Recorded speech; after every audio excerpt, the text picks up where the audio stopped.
the format is that we're going to hear from Renee and Miriam, and then we'll have time for questions and answers after about 20-ish minutes, however it takes them. Thank you both for being here. I appreciate you taking the time to share with us your work. Yeah, of course. Thanks for asking us. Of course. Renee's going to kick it off. All right. Hello, everyone. My name is Renee. I'm joined here with my colleague, Miriam, to present strategies and systems for increasing access to high-quality partnership opportunities. We represent the Development and Partnerships Department within the Office of Engagement for Boston Public Schools. We would like to thank the National Network of Schools in Partnership for inviting us to host this webinar, and the purpose of this presentation is to share with you three different things. One, some of the strengths and challenges of the BPS partnership landscape, our approach to using partnerships to impact holistic student outcomes, and lastly, to offer some solutions to others on using partnerships as a tool to impact student outcomes. So before we talk about our landscape, we think it's important for you to kind of understand just the general shape of our district in Boston.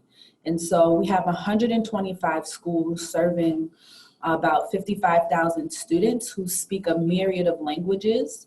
And then we also have a mayoral appointed 7-member school committee. In that last bullet, you'll see how it kind of impacts a lot of some of the political effects on the work that we do here as a district.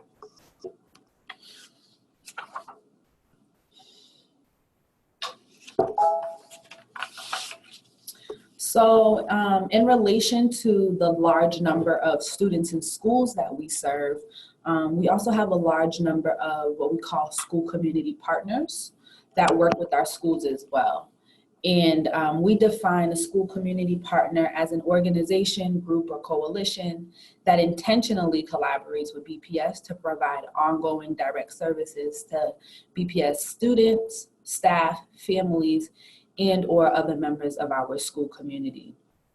We use this broad definition because it encompasses a variety of groups, including community-based organizations, colleges and universities, businesses, hospitals, government agencies, cultural institutions, and faith-based organizations. So we have a wide range of who we call school community partners. And with what this is showing you on the left-hand side of the slide is that we have over 800 partners, and for those partners, there's about 1,200 programs running, and they operate about 3,500 partnerships. And a partnership is the unique relationship between one program at an individual school. So one program can be operating, 10 partnerships, partnering with 10 different schools. So we took this data and we wanted to think about what does the partnership, the number of partnerships by schools say about academic performance. And so on your right-hand side, you'll see 2 separate graphs. And these scatter plots show you on the x-axis the number of partnerships by school, and on the y-axis ELA or math performance. And what this data told us was a few things. One, there's no strong correlation between the number of partnerships by school and academic performance. The data kind of varied widely. And so sometimes you can have a lot of resources and they're right. Sometimes you can have a few, but they're right. Sometimes, you have a lot of resources, but they don't work. And so, we asked ourselves a few questions given this data. One, how do we move beyond quantity to measure and promote high quality and effective partnerships that truly drive student outcomes? And 2, how can we combat current systemic inequities that make partners easy to access for some schools and more challenging for others? And so with these questions in mind, Miriam is going to share a little bit about how we came about our approach to this work. Thanks, Renee. So the questions that Renee just spoke about really led us to push ourselves to kind of create a goal around our work. And so this goal encompasses basically everything that we do. And the goal is to increase equitable access, getting at the second part of Renee's question, to high quality partnership learning opportunities provided by school community partners. So we kind of take this goal and break it down into 3 buckets that we use to advance any strategies that we're promoting within our office. So the first bucket, which is in the goal, is around increasing equitable access and how do we create strategies around that. The next is around quality programs, and the last is around effective partnerships. And we'll talk about the strategies that we employ to do to advance all of these different pieces of the work.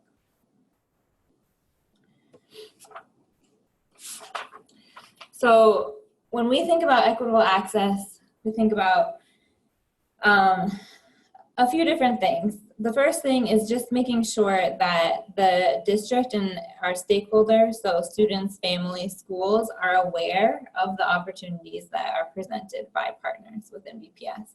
We could have 3,000 partners in the district, but if the right people within it are not aware of those opportunities, then it's not really doing what we want it to do. So that's kind of our first important priority when we think about equitable access.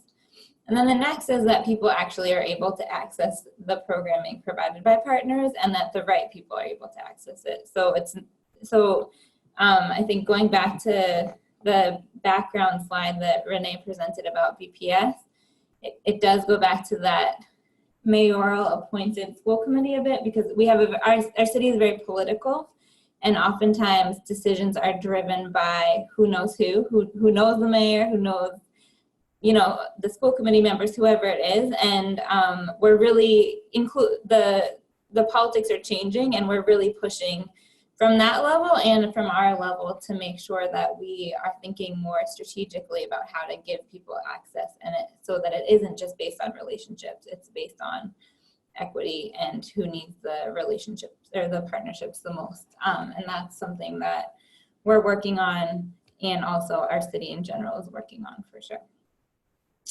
So those 2 pieces are kind of what grounds the strategies that we've taken. And the first one gets at what I said about awareness of partnership opportunities. So about 4 years ago at this point, we created a website called partnerbps.org. It's a public website, so you're welcome to go on it at any point. And on the website, you can see any partner that is working with the Boston Public Schools. So it's now a requirement that if you are working with the schools, you register information about your organization, any programs you're running, and then any schools that you're working with directly. And you all or whoever else can go onto the site and search and see what program offerings there are within BPS. And this is really serving a bunch of different purposes. The first one is making sure that there's awareness of what opportunities exist, so that if a school is looking for something specific, they can go on and search by different criteria to find the programs they're looking for. And it also really helps us understand what is happening within the landscape and who has access to what, so where the gaps are and where the strengths are within our district around partnership. The second is the way that we fund partners. So, and this really gets to the second piece around moving away from just kind of giving funding to partners and schools based on social capital, but instead looking at equity. So prior to this FY19, which was last school year, our office managed a pot of about $6 million that went to a subset of partner organizations. And those partner organizations then worked with a subset of Boston Public Schools. And that we always really value the fact that we had money set aside in our budget to be able to support partnership work, but we also identified a lot of challenges with this, and saw it perpetuating a lot of the inequitable pieces of our district that we wanted to stop. So first of all, when you look at the number of partners that were receiving the funding, 13, and when we think about going back to Renee's slide around the landscape, having over 1,000 partners, we start asking, how did those 13 partners get selected? What's the process for that? Why is it only 13? Are they the right 13? And then when we think about the schools that are benefiting, how did they get selected? You would have schools kind of asking us for access to these 13 partners, and there wasn't a clear process for how to determine who benefited and who didn't. So in FY19, we shifted the way that we do this funding work. We kept the pot stayed about the same. Obviously, we would love that to increase, but that's what we're working with right now. But instead of having the money go directly to partner organizations, the money went to schools, and the schools were selected based on need. We used an index called the Opportunity Index, which BPS developed to really have a more nuanced look at student need at the school level. And then schools received money in their budget and were able to use that to fund the partners that they wanted to fund. So what it meant was we moved from having kind of the decision-making be at the central office level to having schools and school communities really drive the decisions around how that funding worked. There was a clear rules-based reason that schools got funding or didn't get funding that we were able to explain. And we increased the number of partners that were accessing that pot of money from 13 to 84. I will say that the shift was not easy. Going back to what we talked about around the politics of the city and just like that those 13 partners had a real stronghold in our city. That was a challenge. It's also the schools who are benefiting from the prior model didn't all benefit from the model when we moved. So kind of working with them to adjust to what the shift looked like. And then the other piece is really just, it was important for us in the district to really make sure that schools are making informed, strong choices and using the money effectively. And when schools have so much going on, they sometimes need support in doing that. So all the schools who got funding were matched with a liaison from our central office who worked with them really closely to determine how they were going to be using the funding. And I would say largely we're pretty pleased with how this shift has happened. I think a lot of it really promotes the values that we're moving towards within our district and our city. And we've been able to see some really exciting partnerships happen that wouldn't have been able to happen without the funding. It's also moved resources to some schools that never really had access to partners, whether they were partners that cost money or free partners. So that's been really exciting to see. And it's kind of changed the way that we talk about giving resources to schools and potentially kind of like this was almost like a pilot for how we might do this going forward with other pieces. So with that, so those are kind of our two driving strategies around equitable access. And Renee's going to shift and talk about program quality. Yes, and program quality really plays a big piece when we're talking about increasing access, because we also want to be intentional about the programs that we're marketing to the schools. So we've had a significant amount of schools who this is their first time with dollars to actually support partnerships. And so how are we thinking about making sure that the partners that we're promoting to them or that they're thinking about partnering with are quality. And we also have over 1,000 school community partners. And so we use two systems, our program quality standards and then our opportunity portfolio process, to really define what quality looks like in BPS. And so our program quality standards were designed with the intentions of establishing some essential program and organizational standards that would really serve as the district's framework for increasing alignment, improving quality, clarifying expectations, and providing supports to our dynamic landscape of school community partners. And so at the programmatic level, we're thinking about culturally and linguistically sustaining practices, safe, healthy, and welcoming environment, designed for access, cognitively demanding, and that programs. And at an organizational level, we're looking at, are they assessing for learning? Are they partnering effectively? And are they employing well-trained, qualified, and diverse staff? And we try to implement these standards throughout our practices, both in our office, but also encouraging some of the other departments that we work with to use those. And so one of the ways we're able to do so is through our opportunity portfolio process. And this is one of our interdepartmental process where we're actually able to collaborate with different departments to think about how do we identify and increase equitable access to quality learning opportunities. And so we use a comprehensive vetting and assessment process to identify our portfolio partners. And we provide those partners with a variety of supports that are intended to grow their programs. And just to briefly walk through the 5-step process, the first part is inviting programs to apply.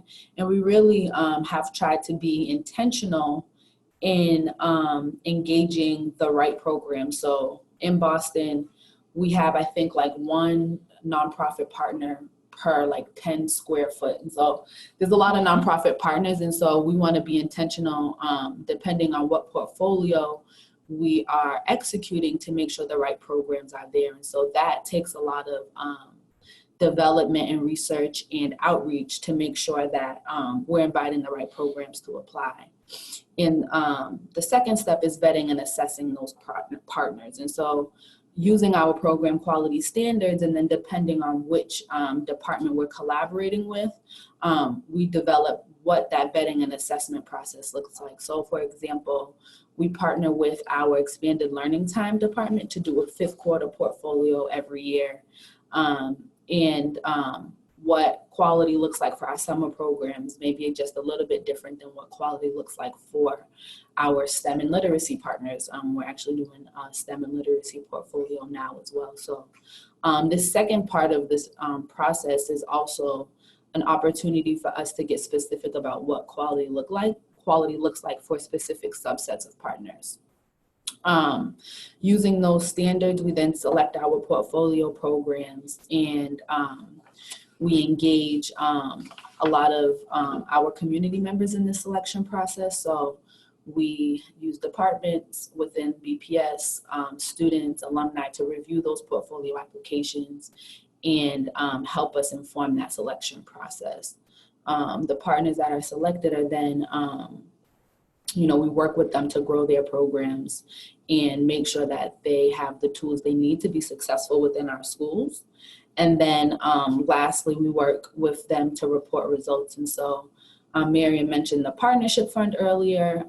We work with both our partnership fund partners and our portfolio program partners to look at their student enrollment and take the students that are in their programs and internally assess how are they meeting some of our standards as a district. And so we're actually in the beginning of those processes now in determining how we actually report the results for both our portfolio and our partnership fund programs. And then our last bucket of work can be categorized around partnership effectiveness. So this bucket really speaks to the importance of a partnership being fully functional and strong in order to produce the desired results that we want to see. So we know, and we've seen firsthand, and I'm sure you all have too, that a partner could be running a strong program in general, and we could determine that they're quality, and they could even be at the right school, so the right school is accessing them.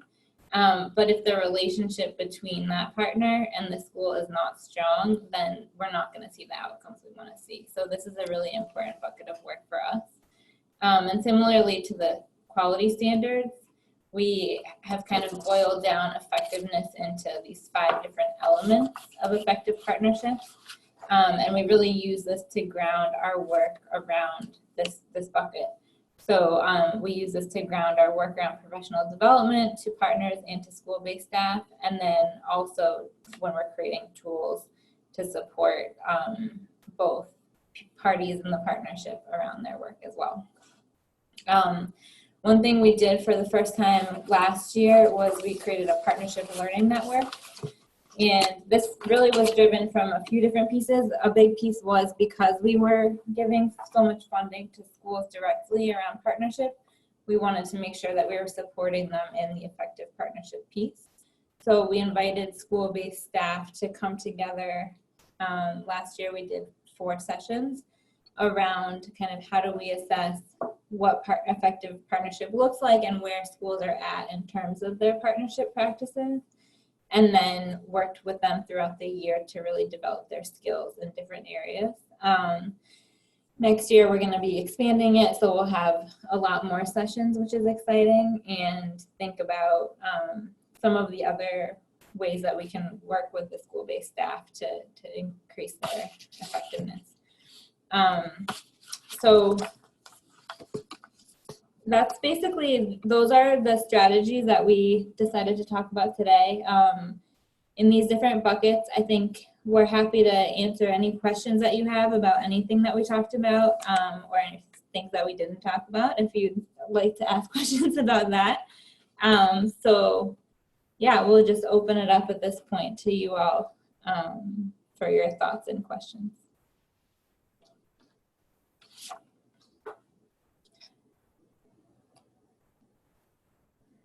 Oh, everybody's on. And if you don't have any, that's also fine. But I may jump in here. Hi, Eric. Hi, Eric Rowland from Phillips Academy, just north of you all in Andover. Thank you both very much for sharing your insight into how all of this works, and it's great to see the process spelled out. Just very helpful in terms of understanding the work that you all do better. I'm curious, at the schools themselves, are the people who are kind of liaising with the programs, are they partnerships colleagues? Are they curriculum or extracurricular colleagues? What does it look like in terms of the interface? And if they are not partnerships focused, is that something that you all are helping to support through the learning network and otherwise, so that those partnerships can happen in good ways? yeah, I mean, that's a great question. And it highlights the diversity of our district and how schools function very differently. The answer is all of the things that you just said. Okay. So partnership management looks very different at different schools, even within the network, which is kind of, I would say, a boiled down group of people who really do have a focus on partnerships. There's some people who are like DPS employed staff who are doing partnerships and family engagement. There's some people who are external agencies whose focus is around coordinating resources, but they kind of employ a full-time staff person at the school. Yeah. There are some like directors of operation who are kind of part of it. So there's a lot of different roles. We do have schools who are single administrator buildings who really, this stuff falls in the principal, which I would say is the most challenging. Oh my goodness. Yeah. And then there are a lot of schools who I think you mentioned around kind of academic pieces where they kind of split the work, and some of them do that in a strategic way where they really are focusing on making sure that academic partners work with the academic people, physical activity work with physical activity people. And then some people kind of do that just by default. So there are a lot of different places, and that's why within that work, we try to keep it as open as possible to bring some of those people in. But as we expand next year, we are going to expand the topics a little bit more so that it's partnerships and family engagement together, because that's what we see as the most common combination. That's great. And that's a lot to balance, I'm sure, for you all and everybody else involved in that as well. Do you mind if I ask one other question? That it was helpful to see that the 5-step chart that you had as well, and just thinking about kind of how things play out. And there was that second piece around the vetting and assessing, which answered one of the questions that I had as you were talking, to understand that a little bit better. And then there's the selection, and then, eventually implementation and results are shared and that sort of thing. Do you do some sort of like one-on-one evaluation or assessment or sharing results with partner programs before those results are shared? And are they shared publicly? What does that look like in terms of, do you reflect at the end of the school year, or does the school liaison reflect at the end of the school year and say, these things worked well, these things we want to work on for the coming year? And it's almost like a report card of sorts for thinking about the future. Yeah, that's a great question. So the opportunity portfolio process is really focused specifically with our partners before we start promoting them to schools. Although there are some partners who have already established relationships with schools, but we try to keep our involvement with that separate from the portfolio process. So whether or not a partner is selected into the portfolio doesn't necessarily impact their ability to partner with schools. However, in that vetting and assessment process, each partner basically fills out an application, and so this year we'll do like reference check calls as well. We'll look at their org health, and whether or not a partner is selected into the portfolio, we do provide a scorecard that outlines their score in every step of the process, and how we got there, so that they have a full understanding of why they were or were not selected. Those results are private between us. That's great. That's great. And is it the person at the school who's kind of like scoring them, so to speak, and sharing that? So it's actually, it happens at the district level. So at the district level. Yeah. Okay. Yeah. Well, we do the scores, and then we've tried a few different models and trying to incorporate that school level feedback. We haven't necessarily hit our sweet spot yet, but we're hoping that these reference checks may be a way. It's some of the programs who apply to the portfolio have operated, but some of them haven't operated in schools. And so in order to be equitable in that process, we're trying to figure out the best way to kind of incorporate some of the school feedback in that. So it's a new process. We've been doing it for 2.5 years now. So we're definitely getting better over time. Well, kudos to you all for cracking the nut on this, because I feel like assessment, evaluation of partnerships and sharing ideas and making it more efficient in the future seems like a regular conversation. So wonderful that you all are doing it, and keep sharing it out. It's great. Thank you. Thank you. I have a question. So about the assessment part too that Eric was talking about, is how are you addressing ineffective partnerships that have longstanding relationships with your schools, but are not reaching the criteria that you set out for being in your effective partnership? Because I mean, certainly with 1,000 partnerships, some of them are no longer meeting the criteria, but they are emotional partnerships at this point, right? Right. Yeah. It's actually interesting because we use those program quality standards that we discussed earlier in that process, and are very specific about how they exemplify those. And in our first few cycles, we found that there were partners who have had those long-standing relationships that did not get accepted into the portfolio. Some of those partners were very shocked because, again, this was a process that had really clear steps and very clear accountability measures. And so it was definitely something that was new for folks. But I think it held us to our standards and our integrity as a district, which was awesome. Again, the portfolio, our schools operate with autonomy. So we as a district can't tell schools which partners to partner with. Right. And so there were partners who didn't get accepted to the portfolio, but still wound up working with schools. But then there's also some that now they don't have any school partnerships, right? And so I think that sometimes that process speaks for itself. And that also correlates to the partnership fund as well, where partners that were getting funded by the district, when we shifted the model and now schools are deciding how to spend their money, they're not deciding to spend it on specific partners. And so we saw that impact as well there. Yeah, and I would add, definitely to echo what Renee said, is we can't really go into a school and say who they can't work with. And so that if they are working with somebody that we don't think is necessarily effective, we can't just pull them out. But we can do things like empowering them to really think strategically about how their partnerships work. And so that's where the learning network comes in and isn't so important.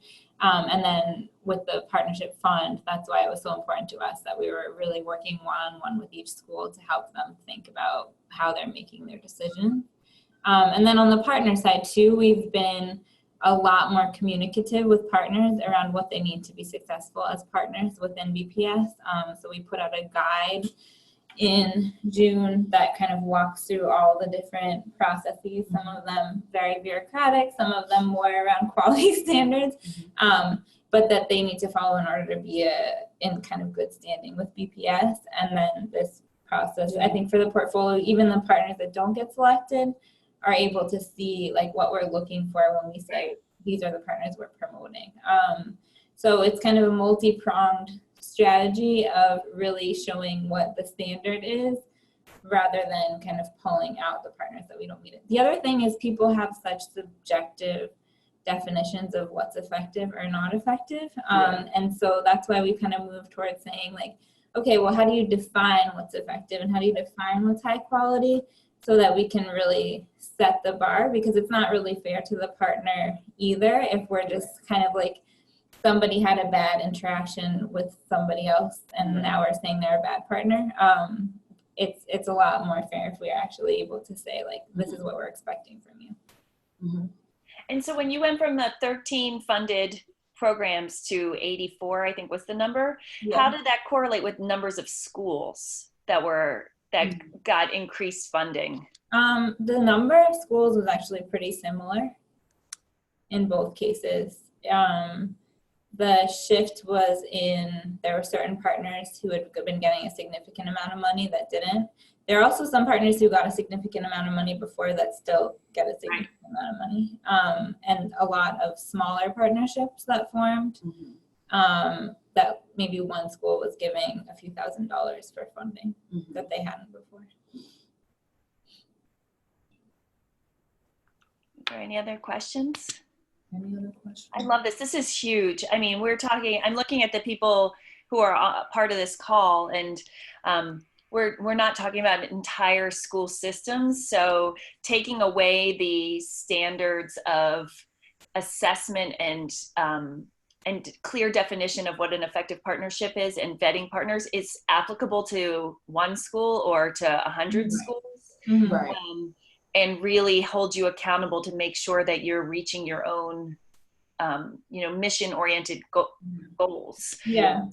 Go ahead. Within the Learning Network, the last session that we had, we looked at the quality standards that Renee talked about and had them think about like what questions would you ask a partner at the school level to see some of this stuff. And that was a really cool conversation because a lot of different questions came up that we hadn't been asking before at the district level. So it definitely does apply all the way down for different reasons. Yeah.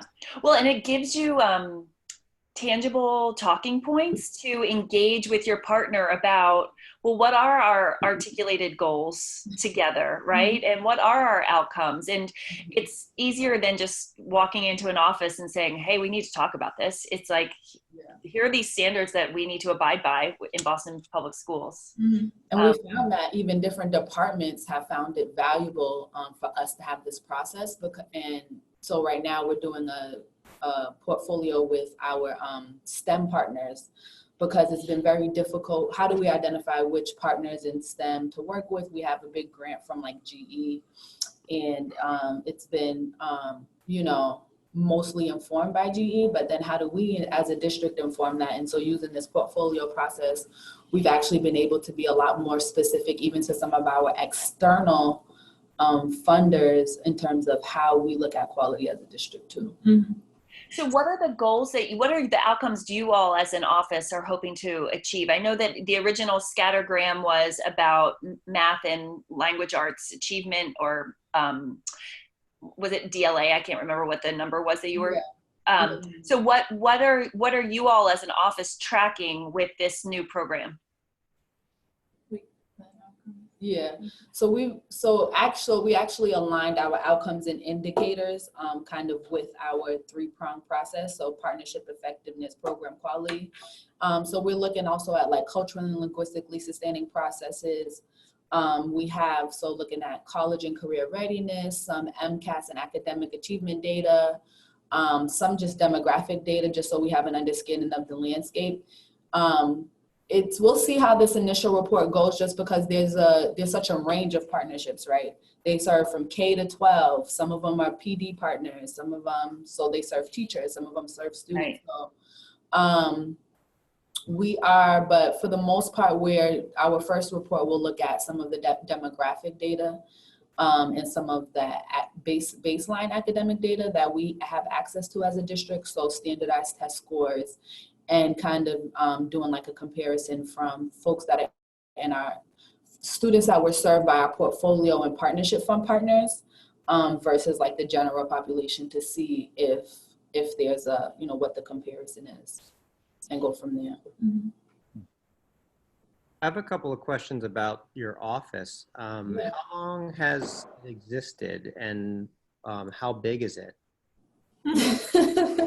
Our office has existed in lots of different forms over the years, far before we were here. So at one point it was focused just on like extended learning time and after school programming, and then it moved to fundraising and partnerships, and then it split. So when I started, I've been here about 3.5 years. We had just split and were a focus on partnerships only, but encompassing all partnerships. And now we have moved back to having a development piece and then partnerships. And so we are the partnerships piece of that, Renee and I. We have currently one person who is a grant writer who's doing development, and we're hoping that we'll have 2 other people in our office at some point in the future who will most likely be on the fundraising side. Yeah. So, yeah. And if you asked us this question earlier last year, we would have had 4 people doing the partnerships work. And development would have been a completely different office. So yeah, things shift. Yeah. But that's, I think for us, like, as sometimes as challenging as that is to be such a small office with so many things going on, it's pushed us to really think about how do we kind of create the standards, create the guides, and build capacity, because we aren't always going to be able to do all of the work on the ground. We definitely still do try to serve as a really strong resource for schools and partners, but we also try to empower them by providing the information that they can kind of readily access to. I'm still hung up on the fact that it's 2 of you and a grant writer, and you're raising $6 million. Oh, we're not raising $6 million. The $6 million is from the BPS budget. Oh, well, I was really impressed. That would be a great thing to do. I was about to hire you 3 right now. Yeah, no, we're doing a lot of things, but that is not one of them. That's not one of them. We're managing the $6 million. I have a question just about it. It's a more of a process one about the network and how that plays out. Do you have like an annual gathering of folks? Do you have like monthly conference calls? Do you have what does it look like to build and maintain that network? Yep. So last year, we had 4 sessions that were in person that people came to. I was definitely nervous at first just because it's really hard, as school-based staff can attest to. It's really hard to get people out of their buildings, especially during the school day.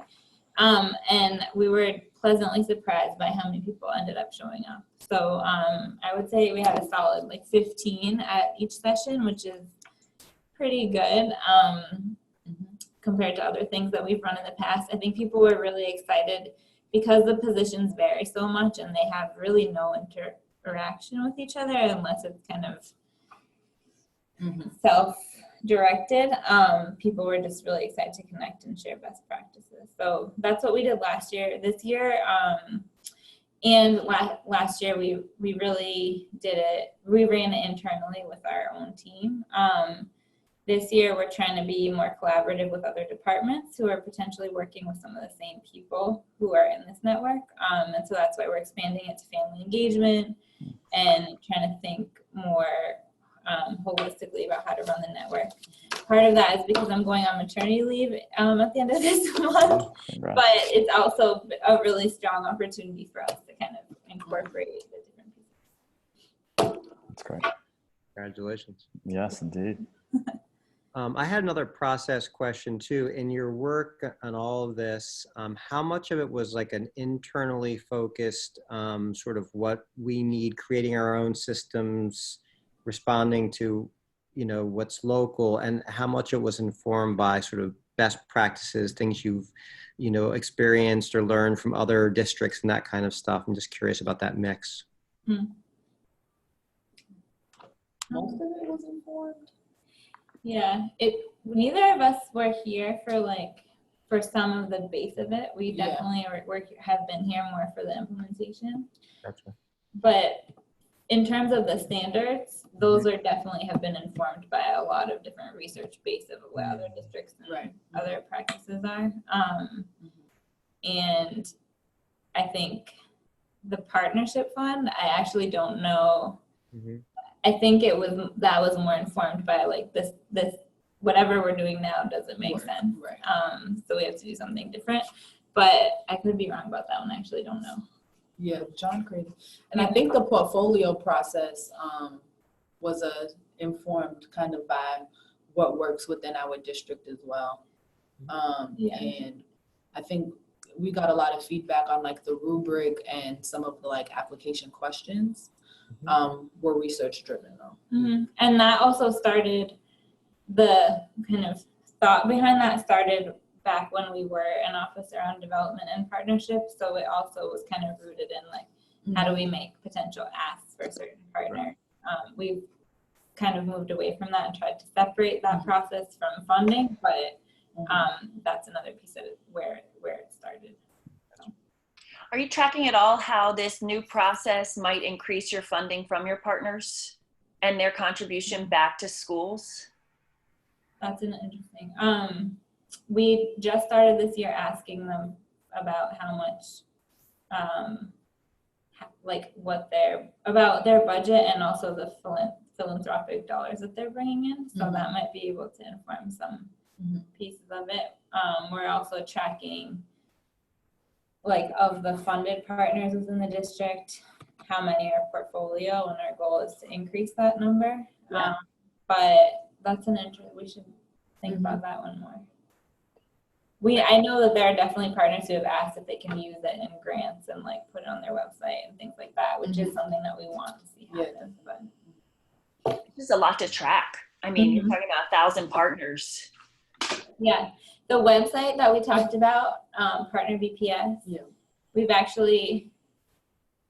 We manage it internally, for better or worse, and so that's allowed us to really build it out to be, we presented it as a search engine for partners, but it also is all the opportunity portfolio partners apply through that website, and we track all the partnership funding through there. So it's turned into like our database for our office. So that allows us to do a lot more tracking than we had been doing before. So yeah.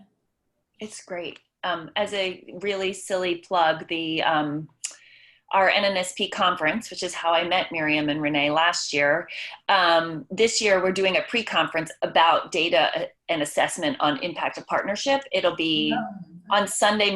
The conference usually is Sunday, Monday, like midday Sunday to Monday. And we're going to do a 4.5-hour pre-conference workshop at Penn Charter School, which is a school in Philadelphia, with schools from 4 different schools across the country, how they're looking at tracking the impact of their partnerships in various different ways. Like one school's tracking joy, and one school is tracking educational outcome, and one school, you know, like they're looking at totally different things, but impact in one way or another about partnerships. That's great. Is that something is that going to be a webinar or put online? Because a lot of people in our learning network, school-based staff, are like, that's their main focus. Really that is not, I'm not intending to put that on, but we can create a replication of it for sure online to share out to your group if you'd like. Yeah, that would be great. I don't think that in the format that we have going at Penn Charter it'll work, but I can certainly pull together those 4 people to share their information a second time and record it. This is easy, right? I'm like, sure, we can do it. We'll just all meet for an hour and we'll talk. So technology. Does anybody have any other questions? No. Feel free. You can always reach out to us. Here's our contact information. Thank you both so much for sharing. This is really interesting to me. I think it's coming from my perspective, it's such an enormous undertaking, and it makes it tangible for all of us to start to really think about systematically approaching partnerships, funding, assessment in our schools. So I really appreciate you sharing it with us again. And their contact information is here. The slides will be up on our website as soon as I upload the webinar onto our website and onto our YouTube channel, so everybody can have access to that. And let us know if you have any other questions or follow-up. I appreciate you all being here today. Thank you. Thank you all so much. This is great. Thank you. Thank you. Have a good rest of your summer. Oh, Miriam, good luck. Thank you. Yeah, indeed. Appreciate it. Okay, bye-bye. Thanks, everyone. Bye-bye.